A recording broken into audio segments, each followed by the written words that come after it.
Mandiri PTKIN, ini adalah jalur terakhir buat kamu yang ingin kuliah tahun ini juga di PTKIN tahun 2026.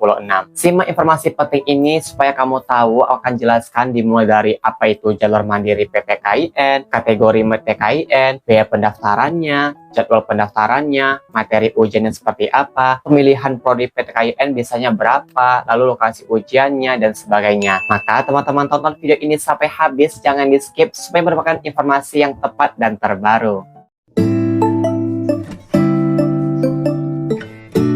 Assalamualaikum warahmatullahi wabarakatuh. Kembali lagi di video aku, Ashraf Falik.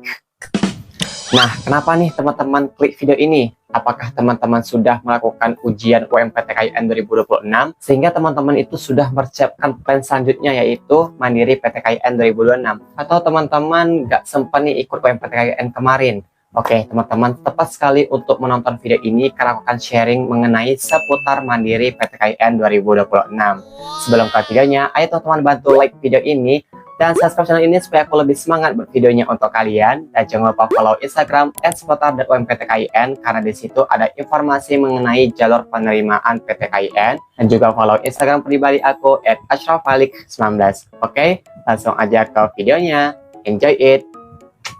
Pertama, aku akan jelaskan apa itu jalur mandiri PTKIN. Nah, dari kata mandiri berarti kalian itu daftarnya secara sendiri ya, atau mandiri sesuai dengan PTKIN-nya yang kalian tuju itu. Ada UIN, IAIN, STAIN. Nah, jadi ini berbeda ya dengan jalur UMPTKIN, di mana itu kan naungan Kemenak, berarti waktu pelaksananya itu secara serentak ya, atau sesuai dengan kartu ujian kalian masing-masing. Nah, untuk perbedaan dengan mandiri PTKIN, itu jadwal pelaksanaannya, waktunya kapan, mulai ujiannya itu bakal berbeda-beda sesuai dengan PTKIN yang kalian tuju itu ya.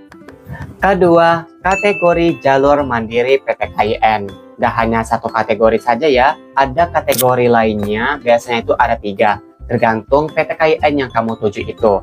Yang pertama ada namanya mandiri reguler. Nah, kalau reguler itu berarti ada soal yang harus kamu jawab. Berarti ini dites ya. Yang sama ujian itu berbentuk kayak UMPTN kemarin, yaitu ujian SSE. Nah, jadi di sini teman-teman ujiannya menggunakan komputer di situ. Ada soal yang harus kalian jawab. Kategori yang kedua yaitu mandiri non-reguler. Berarti ini prestasi ya.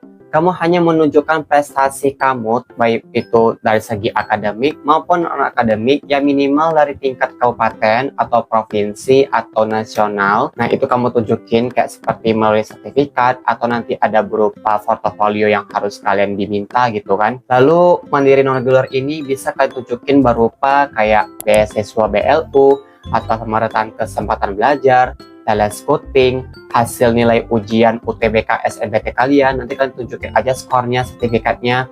Lalu ada juga hasil ujian UMPTKIN kali itu, nilainya kalian tunjukin.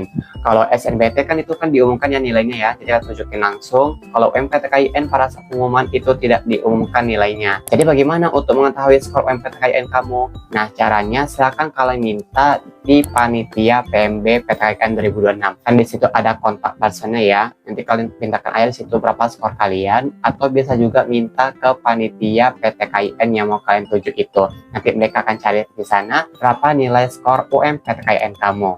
Lalu ada kategori mandiri hafiz. Berarti di sini kamu hanya menunjukkan piagam atau sertifikat bahwasanya kamu adalah penghafal Al-Quran, misalnya minimal kamu udah menghafal 3 juz atau 4 juz atau 5 juz.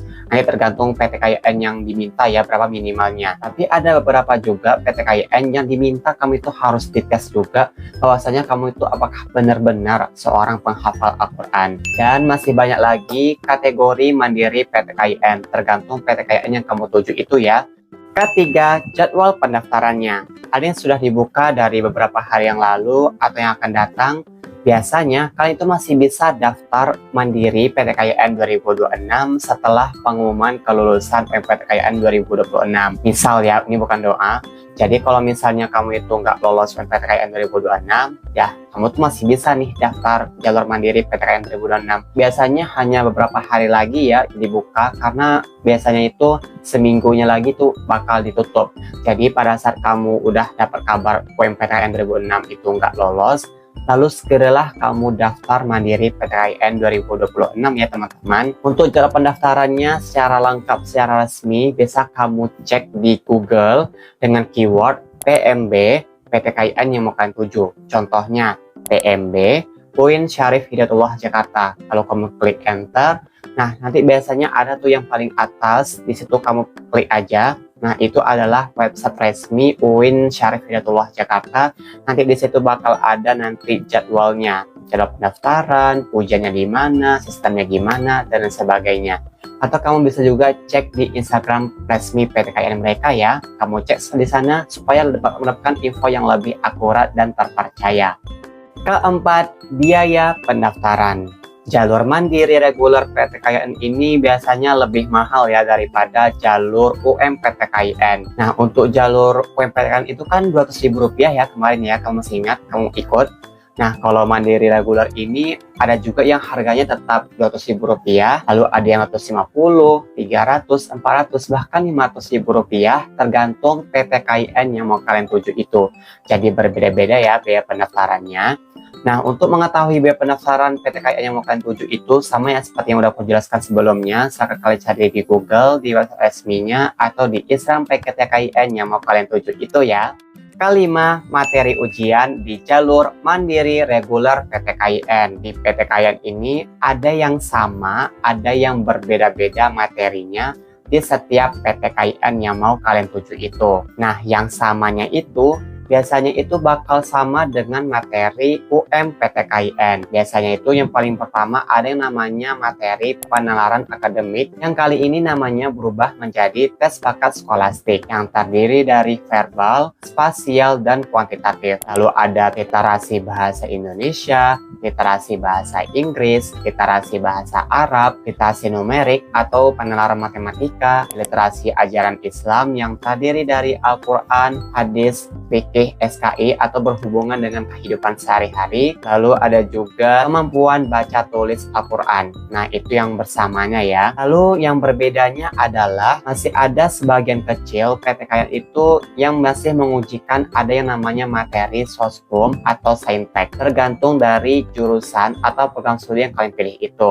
Nah, untuk saintek itu berarti ada materi ujiannya biologi, fisika, kimia, sedangkan untuk soshum itu ada materi ekonomi, geografi, sejarah. Jadi di sini cek lagi materi UMPTKIN itu di Instagramnya mereka atau di website resminya mereka.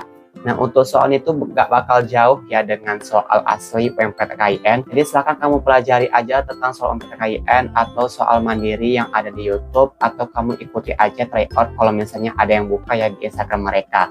Oke? Atau kamu bisa aja cek di video aku untuk pembahasan UMPTKIN ini ya.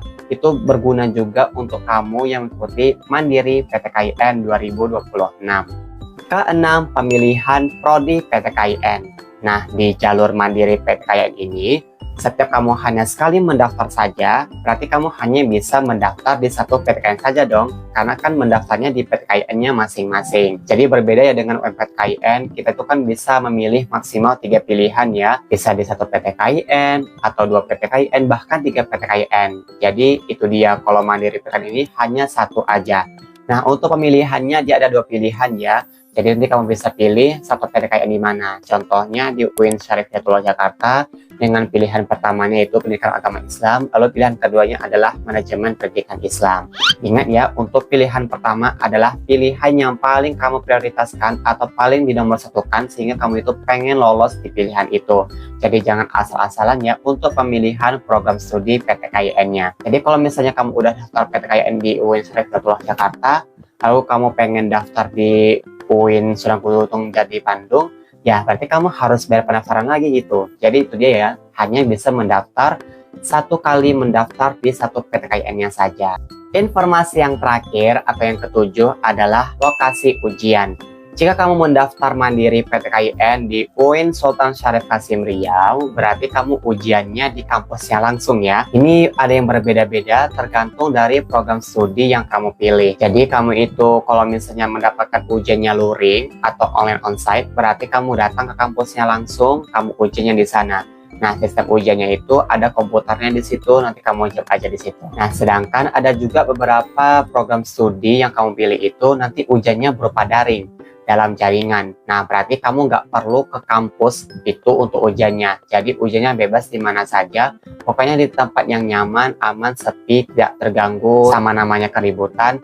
Bisa di rumah atau di mana aja lah pokoknya. Oke, yang penting nanti bakal diawasi sama pengawas ujiannya. Siap, itu dia informasi seputar Mandiri PTKIN 2026. Jika teman-teman ada yang bertanya, silahkan banget komentar di bawah atau boleh chat WA aku 0895 1551 2714. Share video ini ke medsos yang teman-teman punya. Sampai jumpa di video selanjutnya. Wassalamualaikum warahmatullahi wabarakatuh. Bye-bye.